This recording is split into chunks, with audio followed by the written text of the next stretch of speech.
एक बार एक बहुत ही दुखी व्यक्ति एक महात्मा के पास आकर कहता है, मैं अपने जीवन से बहुत दुखी हूँ। मैं अपनी बीवी बच्चों और अपने परिवार को भी खुश नहीं रह सकता। मैं अपने लिए भी कुछ नहीं कर पा रहा। कभी कभी तो मुझे अपनी ज़िंदगी को ख़त्म कर देने के भी ख्याल आते हैं। आप इतनी साधनाएं करते हैं, इतनी तपस्या करते हैं, क्या आप मुझे कोई ऐसा मार्ग बता सकते हैं जिससे मैं अपने बुरे वक्त से बाहर आ सकूं? मेरा बहुत बुरा समय चल रहा है। 2 वक्त की रोटी का इंतज़ाम करना भी मेरे लिए बहुत मुश्किल हो गया है। अब आप ही बताइए कि ऐसे वक्त में मैं जिंदा रहूं तो कैसे रहूं? कैसे अपने परिवार को खुश रखूं?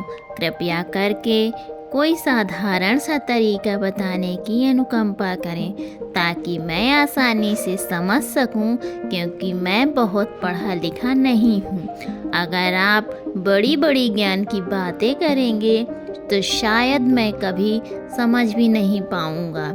ये सुनकर महात्मा ने मुस्कुराते हुए कहा कि तुम एक काम कर सकते हो। मेरा उसने सामने की तरफ इशारा करते हुए कहा कि उस ऊंची पहाड़ी पर एक मंदिर है और उस मंदिर के पास चींटियों का एक घर है जहाँ पर हजारों चींटियाँ रहती हैं। तुम्हें सुनने में बड़ा अजीब लगेगा, लेकिन वो चींटियाँ उस मंदिर की ज़मीन को खराब कर देती हैं, उस मिट्टी की उपजाऊ शक्ति को खत्म कर देती हैं, जिसके कारण वहाँ पर कोई भी पेड़ या कोई भी घास पनप नहीं पाती है। तुम मेरा एक काम करो, उसके बाद मैं तुम्हारे सवालों के जवाब दूंगा। तुम 7 दिन तक रोज उस पहाड़ी पर जाओ और उन चींटियों के घर को तहस नहस कर दो, उसको तोड़ दो। जब भी तुम्हें कोई चींटियों का घर दिखे मंदिर के आसपास, तो उसे वहीं पे तहस नहस कर देना। लेकिन याद रहे, घर को तोड़ने में कोई भी चींटी मरनी नहीं चाहिए। इस बात को समझने का प्रयास करते हुए वो युवक वहां से चला गया। शायद उसको कुछ समझ में नहीं आया था कि महात्मा जी ऐसा क्यों करवा रहे हैं। वो उन चींटियों पर अन्याय कर रहे हैं, उनका घर तुड़वा रहे हैं, उन्हें नुकसान पहुंचा रहे हैं। आखिर कौन महात्मा ऐसा करेगा? लेकिन फिर भी उस महात्मा की बात मानते हुए वो अगले दिन से पहाड़ी पर जाना शुरू कर देता है। जब वो पहले दिन पहाड़ी पर पहुंचता है तो देखता है कि बहुत सारी चींटियां अपना खाना जुटाने में लगी हुई हैं। सारी चींटियां कतार से चल रही थी और अनाज के छोटे छोटे कण उठाकर अपने घर में जमा करती जा रही थी। ये देखकर पहले तो उस युवक का मन कमजोर पड़ गया। उसने सोचा कि ये इतनी मेहनत करके अपना घर भर रही हैं और मैं इनके घर को तबाह कर दूंगा तो इनको कितना बुरा लगेगा। लेकिन फिर उसने उस महात्मा की बात याद करते हुए उनके घर को तोड़ना शुरू कर दिया। जल्द ही चींटियों में हाहाकार मच गया। वो इधर उधर दौड़ने लगी। अभी तक जो कतार में चल रही थी, अब वो बिखर गई इधर उधर। अपनी जान बचाने के लिए भागने लगी। थोड़ी देर में घर टूट गया और सारी चींटियां इधर उधर छिपने के लिए भाग चुकी थीं। ये करने के बाद वो युवक दुखी मन से वापस अपने घर लौट आया। उसका मन परेशान था, दुखी था, पश्चाताप से भरा हुआ था। फिर उसने अपने बिस्तर में रात में लेटे लेटे ही सोचा कि अब तो उन चींटियों का घर तबाह हो चुका है। अब वो वापस जाने से क्या प्रयोजन है? अब क्या फ़ायदा होगा? क्योंकि चींटियों का घर तहस नहस करने के लिए महात्मा जी ने कहा था, जो मैं कर चुका हूँ। लेकिन फिर कुछ सोचकर अगले दिन उसने फिर से जाने का निश्चय किया और अगले दिन सुबह सुबह उठकर वो वापस उसी पहाड़ी पर पहुंच जाता है। पहाड़ी पर पहुंचकर वो उसी जगह पर पहुंचता है जहां पिछली सुबह उसने उस घर को तहस नहस कर दिया था। लेकिन वो ये देखकर चौंक जाता है कि उन चींटियों ने फिर से अपना घर उसी जगह पर बना लिया था और अब वो फिर से अपने घर के लिए सामान इकट्ठा करने में जुटी हुई थी। उस आदमी को देखकर लगा कि ये चींटियाँ कितनी मूर्ख हैं। इनको पता है कि कल ही इनका घर इसी जगह पर तबाह किया गया था और इसी जगह पर इन्होंने अपना नया घर फिर बना लिया। और ये सोचकर वो आदमी हंसने को हुआ, लेकिन फिर से महात्मा की बात याद करते हुए उसने उन चींटियों का घर फिर से तबाह करना शुरू कर दिया। फिर से उन चींटियों में हलचल मच गई और थोड़ी देर में वो चींटियां इधर उधर अपनी जान बचाने के लिए भागने लगीं। कुछ ही देर में उनका घर फिर से नष्ट हो गया और वो युवक थोड़ा संतोष के भाव से, इस बार तो मैंने अच्छी तरह से उस घर को तबाह कर दिया है। अब तो वो चींटियां यहाँ पर अपना घर बना ही नहीं पाएंगी। इसलिए जाने से पहले उसने उस घर पर ठंडा पानी भी डाल दिया ताकि चींटियां वहाँ पर अपना घर ना बना सकें। और इस तरह अपना कर्म पूरा करके वो युवक फिर से अपने घर लौट आया। आज रात में सोते वक्त फिर से वो इंसान यही सोच रहा था कि क्या महात्मा ये सही काम करवा रहे हैं? क्या किसी का घर तबाह करना किसी सिद्ध पुरुष को शोभा देता है? क्या हो अगर वो महात्मा सिद्ध पुरुष ही ना हो? क्या अगर वो मुझे बेवकूफ़ बना रहे हों? लेकिन फिर उसने निश्चय किया कि मैं अपने काम को पहले पूरा कर लेता हूँ, उसके बाद ही पता चलेगा कि महात्मा मुझसे ऐसा क्यों करवा रहे थे। और यही सोचकर वो रात में सो जाता है। अगले दिन सुबह उठकर वो फिर से उसी पहाड़ी की ओर निकल जाता है। पहाड़ी पर पहुंचकर वो उसी जगह पर पहुंचता है जहां पर उसने उनके घर को तबाह कर दिया था और वो ये देखकर खुश हो जाता है कि वहां पर अब कोई भी घर नहीं था। सारी चींटियां वहां से भाग चुकी थी।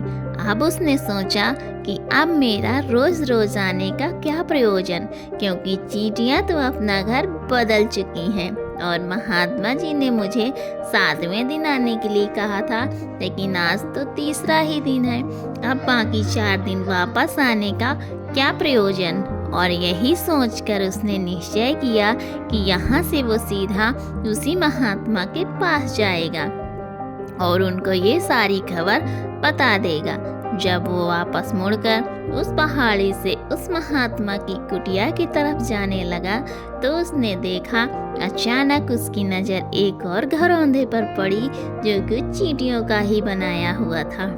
मतलब कि वो घरौंदा चींटियों ने ही बनाया था और अब वो चींटियां नए घर में वास कर चुकी थी।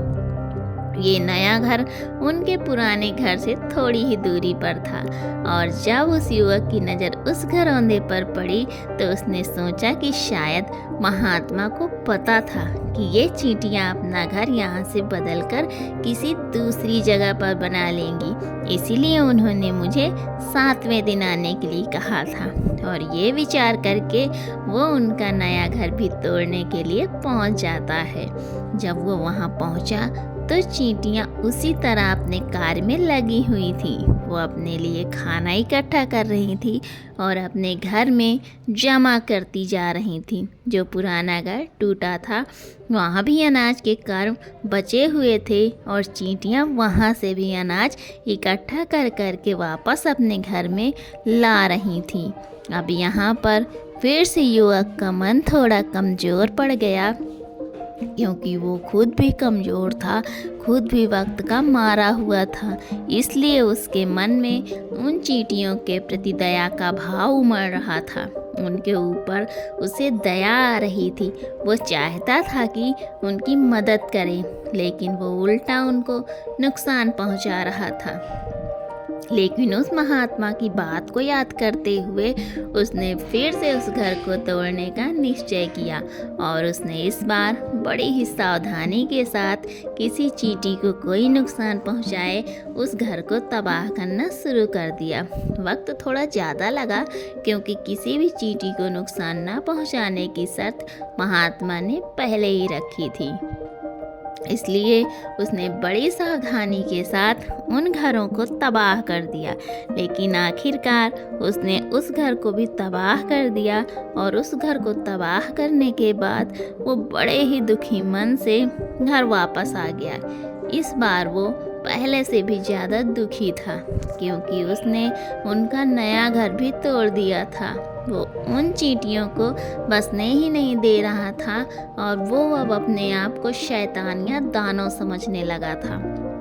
लेकिन फिर भी उस महात्मा की बात को मानते हुए वो अपने घर पर दुखी मन से वापस आ गया। रात में सोने से पहले एक बार उसने फिर से सोचा कि मैं कितना बड़ा शैतान हूँ, कितना बड़ा दाना हूँ। पुराना घर तो छोड़ो, मैं उन चींटियों को कहीं भी बसने के लिए कोई जगह ही नहीं दे रहा हूँ। वो चींटियाँ मेरे बारे में क्या सोचती होंगी, वो कितना दुत्कारती होंगी उस परमात्मा को जो मेरे हृदय से ये काम करवा रहे हैं। लेकिन फिर भी उसने अगले दिन जाने का निश्चय किया। अगले दिन सुबह सुबह वो फिर से वहाँ पर पहुँच गया। वो ये देखकर फिर से आश्चर्यचकित रह जाता है कि इस बार चींटियों ने एक और नई जगह पर अपना घर बना लिया था, जो कि पहले से भी ज़्यादा ऊर्जा के साथ काम कर रही थी और उन्होंने एक रात में पहले से भी बड़ा घर बना लिया था। अब वो घर फिर से अपना अनाज इकट्ठा करने में जुटी हुई थी। ये देखकर उस आदमी को लगा कि ये चींटियाँ किस मिट्टी की बनी हुई हैं। मैं इनको बार बार यहाँ से भगाने की कोशिश कर रहा हूँ और ये यहीं पर अपना घर बना लेती हैं। क्या इनको पता नहीं है मैं इन्हें यहाँ पर कभी भी बसने नहीं दूंगा। ये चींटी हैं, दिखने में इतनी छोटी हैं, लेकिन फिर भी ये मुझसे हार नहीं मान रही हैं। बड़ी ताज्जुब की बात है। और इस बार उसने गुस्से में उस घर को तहस नहस करना शुरू कर दिया। लेकिन इस बार तहस नहस करते हुए कुछ चींटियां वहीं पर मर गईं। उसके पैरों तले कुचल दी गईं। कुचलने के बाद जब वो अपने अहंकार से बाहर आया तो उसने देखा कि गुस्से में उसने उन चींटियों को कितनी क्षति पहुंचा दी है। उसका मन पश्चाताप से भर गया और रोता हुआ अपने घर की तरफ बढ़ गया। रात में सोते वक्त उसने सोचा कि मैं उन चींटियों पर बहुत ज़्यादा अत्याचार कर रहा हूँ, अब इससे ज़्यादा अत्याचार मैं नहीं कर पाऊँगा। और यही सोचकर वो अगले दिन उन चींटियों के लिए अपने घर से थोड़ा आटा लेकर उस पहाड़ी पर पहुँच जाता है। आज उसके मन में उन चींटियों के प्रति श्रद्धा का भाव था, दया का भाव था। आज वो उनकी मदद करना चाहता था। और जब वो वहाँ पर पहुँचा तो चींटियाँ फिर से अपने नए घर को बनाने में जुटी हुई थी। उसने बड़ी ही करुणा के साथ उन चींटियों को अपना लाया हुआ आटा खिलाया और अगले 3 दिनों तक वो ऐसा ही करता रहा। वो रोज़ सुबह जाता और उन चींटियों को अपने हाथों से आटा खिलाता। 7 दिन के बाद वो युवक उस महात्मा के पास पहुंचकर हाथ जोड़कर बोलता है कि हे महात्मा जी, मुझे माफ़ कर देना। मैंने उन चींटियों का घर तबाह करने के लिए बहुत कोशिश की। मैंने उनका घर तबाह किया भी, एक बार नहीं 4-4 बार मैंने उनका घर तोड़ा। उसके बाद मैं हिम्मत नहीं कर पाया, उनके घर को नहीं तोड़ पाया। मैं समझ सकता हूँ कि मैंने आपका काम पूरा नहीं किया और इसके बदले आप मुझे वो तरीके भी नहीं बताएंगे जो कि मुझे मेरे बुरे समय से बाहर निकाल सकते हैं। लेकिन मुझे इसका कोई खेद नहीं है। मुझे लगता है कि मैंने जो किया वो सही किया, इसलिए मैं आपसे आज्ञा लेकर वापस जा रहा हूँ। कृपया मुझे वापस अपने घर जाने की आज्ञा दीजिए। ये सुनकर महात्मा ने मुस्कुराते हुए कहा कि अरे बेटा, कहाँ चल दिए? रुको तो सही, जलपान तो कर लो, थोड़ी देर ठहर जाओ, उसके बाद चले जाना। और ये कहकर वो महात्मा उस युवक के लिए पानी लेकर आते हैं। पानी पिलाने के बाद महात्मा उस युवक से पूछते हैं कि तुम मुझे बताओ कि आखिर तुम उन चींटियों का घर तबाह क्यों नहीं कर सके? वो चींटियां तो छोटी छोटी हैं और तुम इतने विशालकाय हो, फिर भी तुम उन छोटी छोटी चींटियों का घर क्यों नहीं तबाह कर पाए? तुम्हारी शक्ति, तुम्हारा बाहुबल। इसका जवाब देते हुए उस युवक ने कहा कि हे महात्मा, मैंने उन चींटियों का घर तबाह कर दिया था, बार बार किया था। एक बार तो अपने गुस्से में मैंने उन चींटियों को हानि भी पहुंचा दी थी, लेकिन जिस दिन मैंने उनको हानि पहुंचाई, उसी दिन मेरे को लगा कि मैं इनको क्यों हानि पहुंचा रहा हूँ, क्यों इनको तकलीफ़ दे रहा हूँ। और उसी दिन से मैंने उनको क्षति पहुंचाने की बजाय, नुकसान पहुंचाने की बजाय उनकी सहायता करनी शुरू कर दी। ये सुनकर उस महात्मा ने कहा कि ये तो सीखने की बात है। एक छोटी सी चींटी हमें जीवन का संदेश दी जाती है। मैंने तुम्हें उन चींटियों का घर तबाह करने के लिए भेजा था। मैंने तुम्हें भेजा था ताकि तुम उन चींटियों से कुछ सीख ले सको। तुम्हें क्या सीख मिली उन चींटियों से, क्या तुम मुझे बता सकते हो? ये सुनकर उस युवक ने पूरी कहानी बयां कर दी। पूरी कहानी सुनने के बाद महात्मा ने मुस्कुराते हुए कहा कि बेटा, पहली सीख जो इन चींटियों से लेने की थी वो ये थी कि तुमने कितनी ही बार उनके घर को तोड़ने की कोशिश की, कितनी ही बार प्रयास किया उनका घर तबाह हो जाए, लेकिन वो हर बार अपना नया घर बना लेती थी। उन्होंने कभी भी हार नहीं मानी। अगर वो हार मान लेती तो वो चींटियां तुम्हें वहाँ पर नहीं मिलती। जीवन कार्यशीलता का नाम है, कर्मशीलता का नाम है, लेकिन हम मनुष्य एक दो बार हार मिलने पर ही टूट जाते हैं, हताश हो जाते हैं और फिर जीवन में प्रयास ही नहीं करते।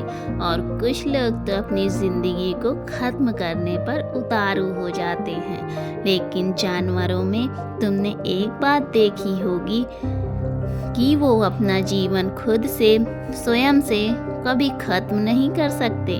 तुमने कभी सुना कि किसी जानवर ने आत्महत्या कर ली? चाहे वो जानवर कितना ही भूखा क्यों ना हो, कितना ही दुखी क्यों ना हो, लेकिन वह अपने जीवन के लिए हमेशा संघर्ष करता रहता है। लेकिन वहीं पर दूसरी तरफ हम मनुष्य एक दो बार हताश होने पर ही अपना जीवन खत्म कर लेते हैं। जीवन तो कर्मशीलता है, कर्म करने का नाम है। जीवन और मृत्यु आखिरी विश्राम है, परम विश्राम है। इसलिए मृत्यु से पहले कर्म करना कभी मत छोड़ना, क्योंकि मृत्यु के बाद तो तुम परम विश्राम में चले ही जाओगे। तो उससे पहले कर्म करना क्यों छोड़ रहे हो? क्यों हताश हो रहे हो? अगर तुम्हारा एक घर टूट गया है तो दूसरा घर बनाने का प्रयास करो, कोशिश करो। और कोशिश करने वालों की कभी हार नहीं होती। ये तुम उन चींटियों से देख चुके हो। तुम देखने में तुमसे कितनी छोटी हैं वो चींटियाँ और तुम इतने बड़े हो, लेकिन उनका मन तुम्हारे मन से इतना बड़ा है, इतना विशाल है, इतना दृढ़ संकल्पी है कि इतनी बार घर टूटने पर भी उन चींटियों ने कभी हार नहीं मानी।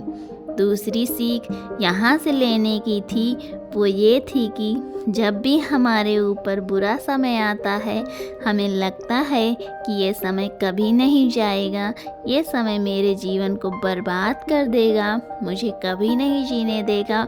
और अपने इन्हीं ख्यालों से, अपने इन्हीं विचारों से, जिनकी असलियत में कोई भी अस्तित्व नहीं है, वो सिर्फ विचार हैं, और वही विचार हमारे मन को दुखी कर देते हैं और इसलिए हम प्रयास करना भी छोड़ देते हैं। लेकिन तुम खुद सोचो कि बार बार प्रकृति हमें क्षति पहुंचाएगी, नुकसान पहुंचाएगी, लेकिन कब तक पहुंचाएगी? अगर हम बार बार फिर से उठ के फिर से नया प्रयास करते रहेंगे तो प्रकृति भी हमारे सामने घुटने टेक देगी और वो भी एक दिन हमारे ऊपर दयावान हो जाएगी, कृपालु हो जाएगी और वो हमें सब कुछ देने लगेगी जिसकी हमने कभी कामना की थी। तुमने खुद देखा कि तुम उन चींटियों को तबाह करने के लिए पहुँचे थे, लेकिन बाद में तुम ही उन चींटियों को अनाज और आटा देने लगे। तुम ही उन पर कृपालु हो गए। क्यों हुए? क्योंकि तुमने देखा कि वो चींटियां हार ही नहीं मान रही हैं। इसी तरह अगर तुम भी अपने जीवन में कभी हार नहीं मानोगे तो एक न एक दिन ये प्रकृति तुम्हें वो सब कुछ देगी जो तुम अपने जीवन में पाना चाहते हो। इसीलिए 2 सीख याद रखना, कर्मशीलता, कार्य करते जाना और दूसरे को दूसरा कि एक ना एक दिन प्रकृति तुम्हारी उस कर्म का परिणाम तुम्हें जरूर देगी। तो दोस्तों, कैसी लगी आपको आज की कहानी? आशा करती हूँ कि आपको इस कहानी से कुछ ना कुछ सीखने को जरूर मिला होगा। तो मिलती हूँ आपसे अगली कहानी में। तब तक के लिए अपना ख्याल रखें। वीडियो में अंत तक बने रहने के लिए आपका बहुत बहुत धन्यवाद।